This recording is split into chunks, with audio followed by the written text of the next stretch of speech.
Good morning. हम लोग समास पढ़ रहे थे। कल हमने समास के भेद के बारे में बात की थी, जिसमें तत्पुरुष समास हम लोग कर रहे थे। तत्पुरुष समास के 3 भेद हमने कर लिया था, संप्रदान तत्पुरुष तक। आज हम लोग जानेंगे अपादान तत्पुरुष के बारे में। तो आपको ऐसा पता है कि अपादान का जो चिन्ह होता है वो होता है से।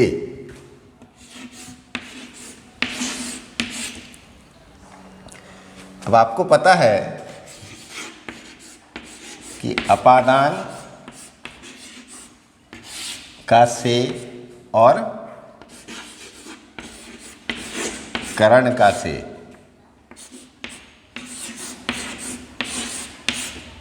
इन दोनों में अंतर होता है। कैसा अंतर होता है? करण में से का मतलब होता है के द्वारा। किसी चीज़ से हम जब कोई काम करते हैं तो वहाँ करण होता है, लेकिन अपादान का जो से होता है इसमें जुदाई का भाव होता है, विरह का भाव होता है, बिछुड़ने का। जैसे पेड़ से पत्ते गिर रहे हैं या गिरे, ठीक है। ये हो गया आपका अपादान। इसमें अलगाव की भावना होती है। तो अपादान तत्पुरुष जो होगा उसमें से विभक्ति चिन्ह का लोप होगा और उस से का मतलब होगा अलग होना।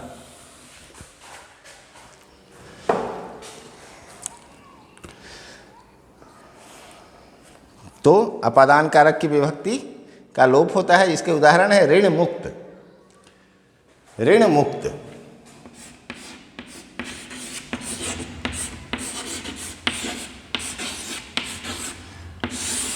इसका जब हम विग्रह करेंगे तो होगा ऋण से मुक्त, यानी ऋण से मुक्ति मिल गई, ऋण से छुटकारा मिल गया। तो ये अपादान कारक का उदाहरण होगा। उसी तरह से है रोग मुक्त, धर्म भ्रष्ट, श्राप मुक्त, शक्तिहीन, लक्ष्य भ्रष्ट, शोक मुक्त, धर्म विमुख, भयभीत, कामचोर इत्यादि। तो इन सब में जो इनका हम जब विग्रह करते हैं तो से विभक्ति का लोप होता है। जैसे एक और उदाहरण देखते हैं हम लोग।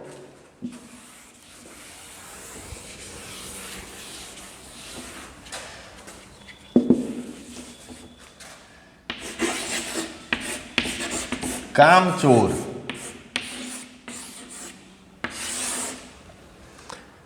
इसका जब हम विग्रह करेंगे तो ये हो जाएगा काम से जी चुराने वाला।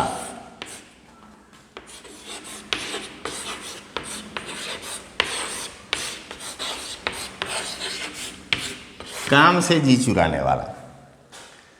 तो इसमें इसको हम लोग क्या कहते हैं? कामचोर, यानी काम से चोरी करने वाला, काम करने में चोरी करने वाला। काम करने में चोरी कैसे करेंगे?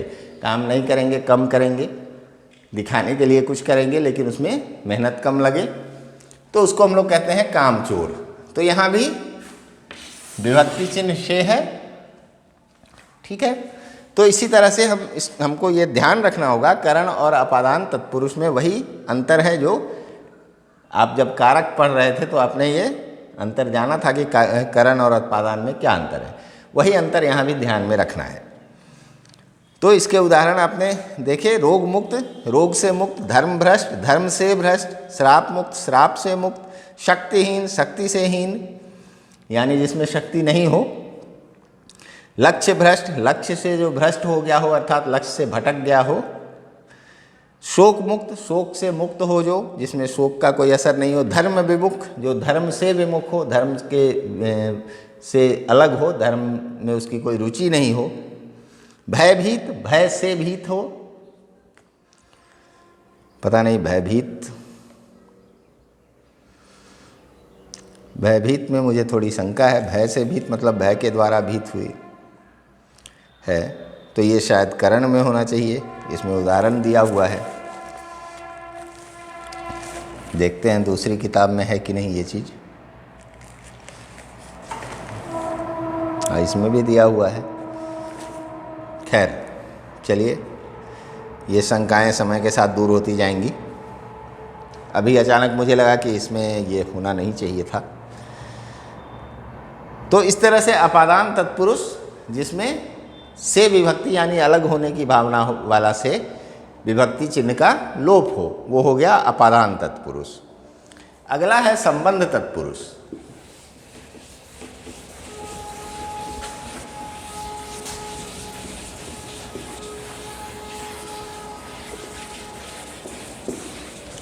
संबंध के बारे में हम लोग जानते हैं। संबंध का मतलब होता है जुड़ाव, किसी से किसी का रिश्ता। तो उसका जहाँ पता चलता है वहाँ संबंध कारक होता है और इसका विभक्ति चिन्ह होता है का, के, की, रा, रे, री, मेरा, तुम्हारा, उसका, उसकी, उसका घर, मेरा घर, मेरी किताब, इस तरह से। तो का, के, की और रा, रे, री होता है। तो अब इसके उदाहरण देखते हैं।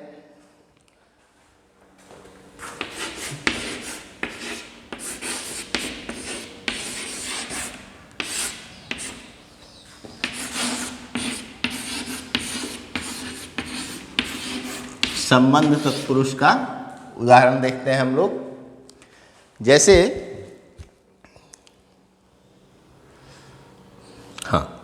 भारत रत्न,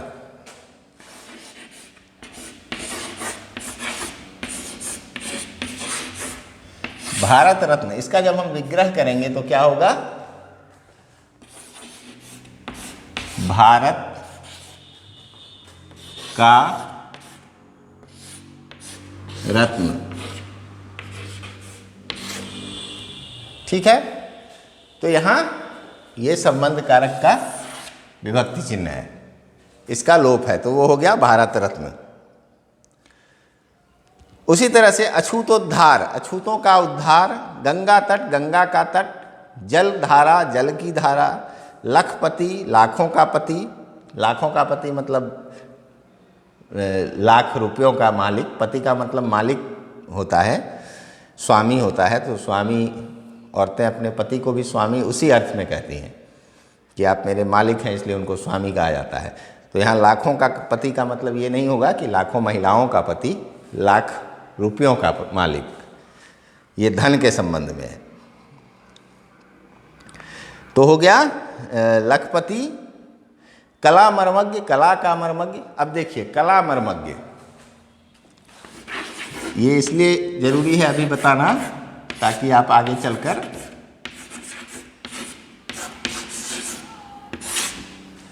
कला मर्मज्ञ, इसको ऐसे लिखते हैं, बीच में डैश देते हैं।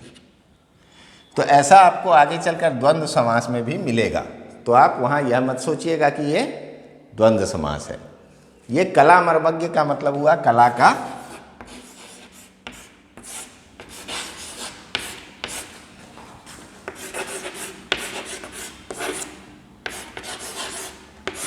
मर्मज्ञ। तो यहाँ भी का विभक्ति चिन्ह का लोप है। इसी तरह से अनेक उदाहरण हैं। प्रेम सागर, प्रेम का सागर। सेना नायक, सेना का नायक। विद्या भंडार, विद्या का भंडार। जीवन साथी, जीवन का साथी। देशोद्धार, देश का उद्धार। आज्ञा अनुसार, आज्ञा के अनुसार। घुड़दौड़, घोड़ों की दौड़। द्वीप समूह, द्वीपों का समूह। तो इस तरह से संबंध विभक्ति चिन्ह का जहाँ लोप होगा उसको संबंध तत्पुरुष समास माना जाएगा। छठा है अधिकरण तत्पुरुष। अधिकरण तत्पुरुष का चिन्ह क्या है? सबसे पहले जब मैंने आपको कारक पढ़ाया होगा तो ये बताया होगा कि अधिकरण का मतलब क्या होता है।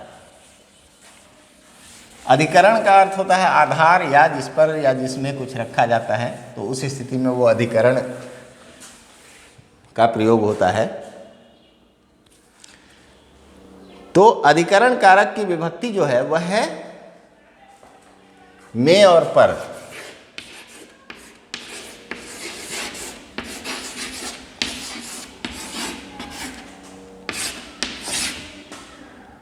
इसका हो गया में पर। अधिकरण का अर्थ आधार। आधार मतलब वैसा चीज जिस पर कुछ रखा जाए या जिसमें कुछ रखा जाए उसको आधार कहेंगे। मैं इस फर्श पर खड़ा हूं तो मेरा आधार यही है, तो वहां चिन्ह यही प्रयोग होगा, मैं फर्श पर खड़ा हूं। ठीक है। कड़ाही में सब्जी है, बोतल में पानी है, तो ये उस पानी का आधार क्या हुआ? बोतल हुआ, तो इसलिए उसको अधिकरण कहा जाता है। इसके जो उदाहरण हैं, कला प्रवीण, कला में प्रवीण, गृह प्रवेश, गृह में प्रवेश, कुल श्रेष्ठ, कुल में श्रेष्ठ, आनंद मग्न, आनंद में मग्न, आप बीती, अपने आप पर बीती हुई को आप बीती कहते हैं। आप मतलब स्वयं होता है, तो आप बीती। सिर दर्द, सिर में दर्द, व्यवहार कुशल, व्यवहार में कुशल, धर्मवीर, धर्म में वीर, डिब्बा बंद, डिब्बे में बंद। जैसे कोई चीज़ डिब्बा बंद कहते हैं ना, ये डिब्बा बंद सामग्री है, पैक्ड जो चीज़ें होती है, तो वो डिब्बे में बंद है या किसी चीज़ में बंद है। सिर दर्द, सिर में दर्द, ये तो हो गया। ध्यान मग्न, ध्यान में मग्न, लोकप्रिय, लोक में प्रिय।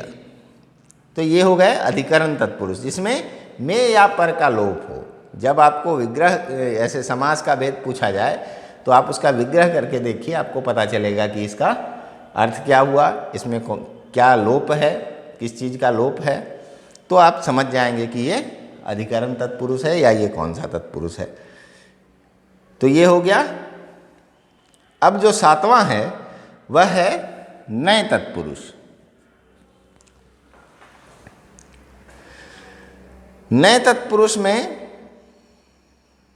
पहला पद अभावात्मक होता है, यानी इसमें अभाव होने या न होने का बोध होता है, जो पहला पद होता है।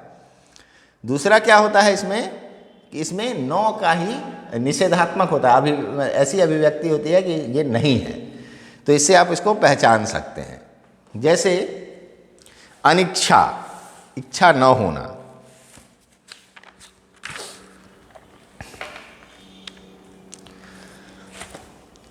सबसे बड़ी पहचान इसकी है कि ये अभावात्मक या नकारात्मक होता है। इसका जो पहला पद होगा वह उस शब्द को नकारात्मक बनाएगा, उसमें नहीं होने का भाव उत्पन्न करेगा। ये आप ध्यान में रखिएगा। बाकी इसका उदाहरण देखते हैं। जैसे अकर्मण्य, जो कर्म नहीं करने वाला हो, कर्मण्य नहीं हो यानी कर्म करने वाला नहीं हो, तो वो हो गया अकर्मण्य। अजर, जो कभी नहीं जरता हो, जर मतलब नाश जिसका ना होने वाला हो। कुबुद्धि, बुरी है जो बुद्धि, ऐसी बुद्धि जो बुरी है, खराब है। कृष्ण सर्प, कृष्ण है जो सर्प, सॉरी ये मैं दूसरी तरफ चला गया, नहीं कुबुद्धि भी नहीं इसमें होगा। हाँ, अजर के बाद अधीर, जिसमें धैर्य की कमी हो, धीर नहीं हो। अधर्म, जिसमें धर्म नहीं हो।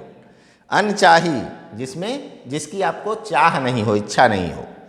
अनदेखी, जिसको आपने नहीं देखा हो। अनंत, जिसका कोई अंत नहीं हो। अनादि, जिसका कोई आदि यानी शुरुआत जिसका नहीं हो। अनिच्छा, जिसकी कोई इच्छा ना हो।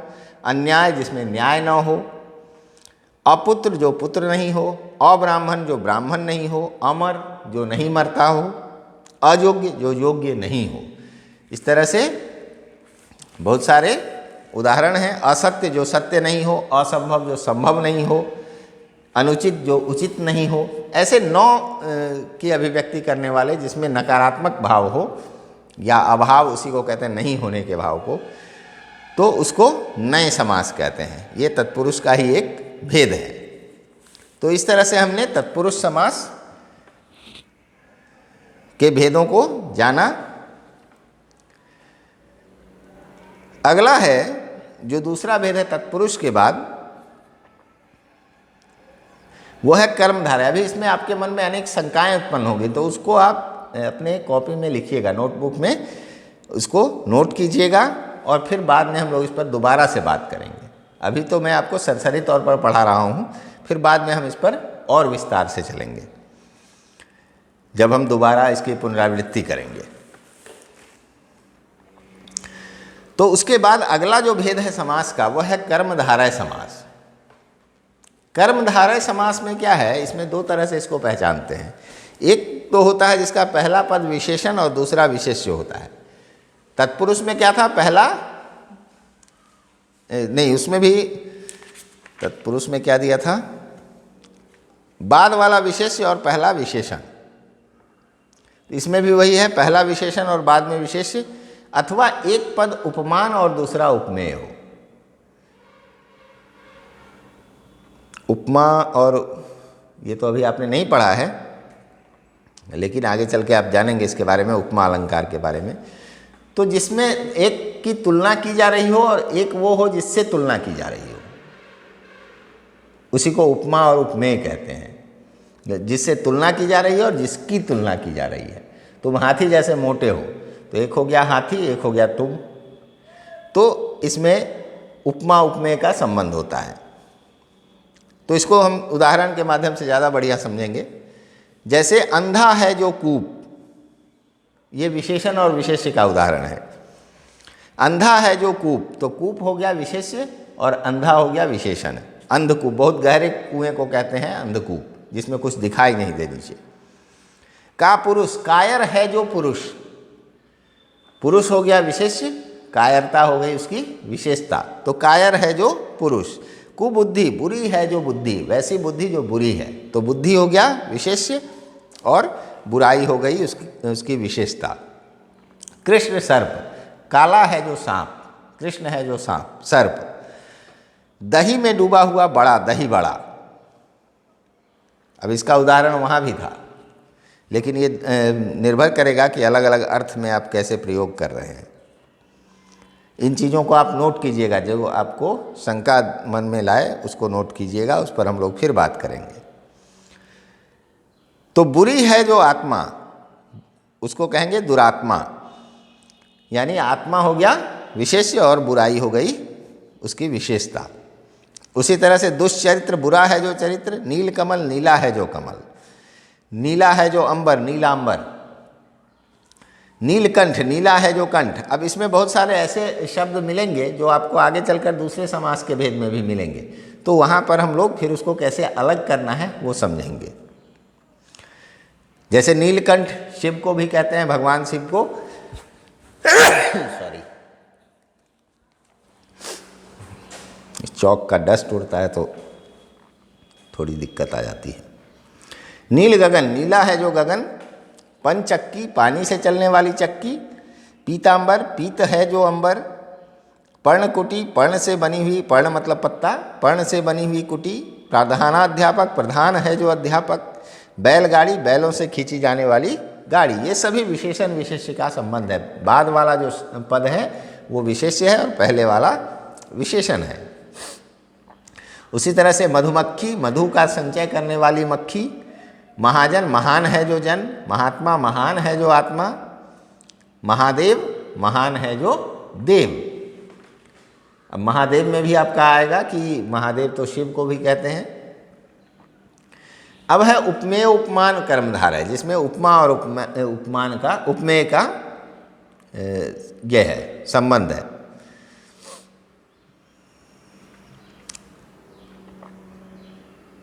मैं बार बार उपमा बोल रहा था, उपमान और उपमेय का संबंध होता है। तो एक उपमान एक उपमेय। अब वो कैसे है, तो कमल नयन, कमल के समान नयन। इसमें आँखों की तुलना कमल के फूल से की गई। तो ये उपमान और उपमेय का संबंध हो गया। कर कमल, कमल के समान हाथ, कर कमल, कर मतलब हाथ। कुसुम कोमल, कुसुम मतलब फूल, फूल सा कोमल। क्रोधाग्नि, क्रोध रूपी अग्नि। ग्रंथ, रत्न, ग्रंथ रूपी रत्न। इसी तरह से महान है जो पुरुष, महापुरुष नहीं, ये तो उसी का है, विशेषण विशेषिका। घन श्याम, घन के समान श्याम, घन मतलब बादल, मेघ। चरण कमल, कमल के फूल के समान चरण।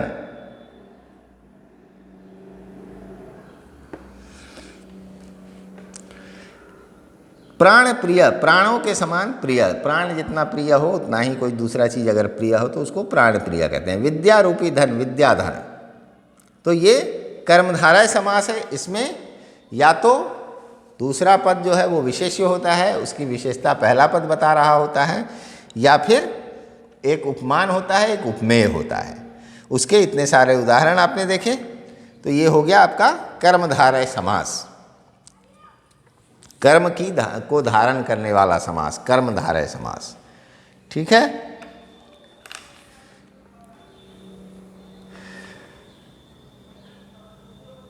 अब बच गया इसमें द्विगु समास, बहुब्रीहि समास और द्वंद्व समास, अव्ययी भाव समास। तो हम लोग इसको थोड़ा थोड़ा करके ही करते हैं ताकि समझ में आए। आप लोग एक बार इसको जितना मैंने समझाया उस आधार पर कोशिश कीजिएगा समझने का। उदाहरणों को पढ़िएगा बार बार। उसमें जो शंकाएं आएंगी, मैं बार बार ये बात बोल रहा हूँ कि उसमें जो शंकाएं आएंगी आपको लगेगा कि ये तो इसमें भी है, या ये क्यों नहीं हो सकता है, तो आप उनको नोट करते चलिएगा। उन पर हम लोग फिर बात करेंगे विस्तार से कि वो क्यों नहीं होगा और क्यों यहाँ भी होगा। इस पर हम लोग बात करेंगे। फिर हम लोग संधि और समास के बारे में जानेंगे कि दोनों में अंतर क्या है, दोनों में ही तो जोड़ा ही जाता है। ये सब बातें हम लोग आगे चल के जानेंगे। तब तक के लिए आप लोग इसका अच्छे से अभ्यास कीजिए। जितना मैंने बताया है उसको कई बार पढ़िए, समझने का प्रयास कीजिए। फिर हम लोग आगे इसको धीरे धीरे करके जानेंगे। थोड़ा थोड़ा जानेंगे तो अच्छे से समझ में आएगा। आज इतना ही रखते हैं। धन्यवाद।